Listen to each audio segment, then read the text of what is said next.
La mauvaise nouvelle du jour, alors elle avait commencé lundi, puisque lundi, Aurélien Tchouaméni n'était pas à l'entraînement collectif et Dayo Upamecano non plus. Et il se trouve que ce mardi à J-1, donc dernier entraînement de l'équipe de France, celui où habituellement il y a la fameuse mise en place tactique, où l'on sait à peu près qui sera titulaire le lendemain, Dayo Upamecano et Adrien Rabiot ont manqué à l'appel. Et évidemment, cet entraînement, c'est toujours particulier parce que c'est le dernier, donc on s'inquiète un peu. Et on sait que dans la mise en place tactique, on jouait à leur place parce qu'il en fallait bien deux. Youssouf Fofana et Ibrahima Konaté. Alors Martin, je vais te poser une première question. Est-ce que tu es inquiet ?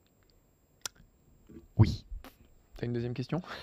Non, oui, évidemment qu'on est inquiet. Pourquoi ? Parce que rater un entraînement à J+1 ou J+2 d'un gros match, quart de finale, huitième de finale, c'est arrivé à Kylian Mbappé, je crois que c'était après le match face à la Pologne où il a fait du vélo en salle. Bon, ça s'entend, ça se comprend. Rater un match à la veille, la dernière mise en place avant une rencontre et avant une demi-finale de Coupe du Monde, là oui, disons que le degré d'inquiétude augmente d'un cran. Surtout pour Dayo Upamecano qui était déjà absent lundi, donc ça fait 2 entraînements de suite. Donc finalement, il n'a eu que dimanche, le décrassage de dimanche. Et là, oui, pour Dayo Upamecano, ça commence à faire beaucoup. L'équipe nous apprend que les 2 hommes sont malades, des maux de gorge, sans donner plus de détails sur ce mal de gorge. Mais évidemment que je suis inquiet, Maxime, et je pense qu'on doit l'être. Alors, je sais pas si je suis inquiet. Pour le J-1, c'est pas anodin, ça c'est sûr.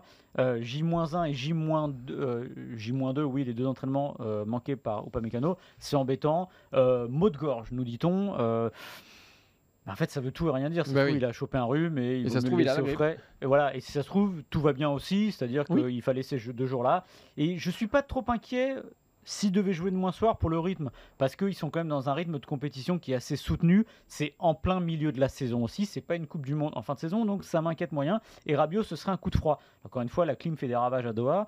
Et c'est sûr que coup de froid, ça veut tout et rien dire. C'est le nez qui coule, mais ça peut être aussi les bronches prises. Et là, c'est plus embêtant quand on doit courir, quand on doit avaler du terrain comme Rabiot. Si on doit les remplacer, évidemment, je suis un peu moins inquiet pour la défense parce qu'on avait vu Ibrahima Konaté au premier match jouer axe droit, c'était plutôt bien. Axe gauche avec Varane contre la Tunisie. Et pour le coup, lui, il avait tenu la baraque. C'était le seul à avoir été bon, alors que Varane avait fait son plus mauvais match du tournoi. C'était le 2e après la reprise, c'était pas terrible.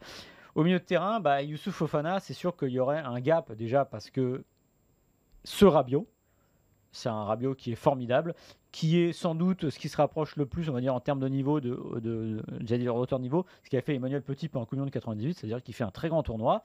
Et c'est sûr que passer avec Fofana, qui a montré moins de choses, ce serait moins bien, et tout simplement parce que Rabiot, tout simplement.